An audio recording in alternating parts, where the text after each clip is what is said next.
سہیل افریدی نے 3 مہینے میں وہ کچھ کر دکھایا ہے جو پاکستان تحریک انصاف کا جو سینئر موسٹ گروپ یعنی کہ اے ٹیم تھی وہ 3 سالوں میں نہیں کر پائی۔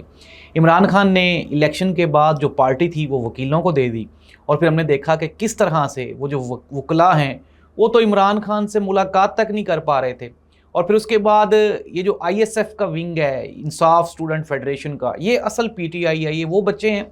جن کی ساری گرومنگ عمران خان نے خود کی تھی۔ سہیل افریدی، مراد سعید، شفیع اللہ جان، شاہد خٹک، یہ وہ نام ہیں جو عمران خان کے زیر سایہ جنہوں نے پولیٹکس سیکھی ہے، اور پھر ہم نے دیکھا کہ جب یہ نکلے تو انہوں نے پنجاب کی بھی اینٹ سے اینٹ بجا دی، اور اب سندھ کی جو پاکستان پیپلز پارٹی کی حکومت ہے اس کو انہوں نے مشکل میں ڈال کے رکھ دیا ہے۔ ناظرین، یہ ایک تصویر ہے، یہ آپ تصویر دیکھیں تو آپ کو اس تصویر میں جو فرق ہے نا پاکستان میں سیاست کا، وہ واضح طور پہ دکھائی دے گا۔ ایک طرف وزیر اعظم پاکستان جناب شہباز شریف صاحب ہیں، اور دوسری طرف پاکستان تحریک انصاف کراچی کا ایک ادنا سا جو ورکر ہے عالمگیر فکسٹ والا، وہ ہے، اور نیچے آپ ویوز دیکھ لیں۔ ناظرین، یہ جو حساب کتاب ہے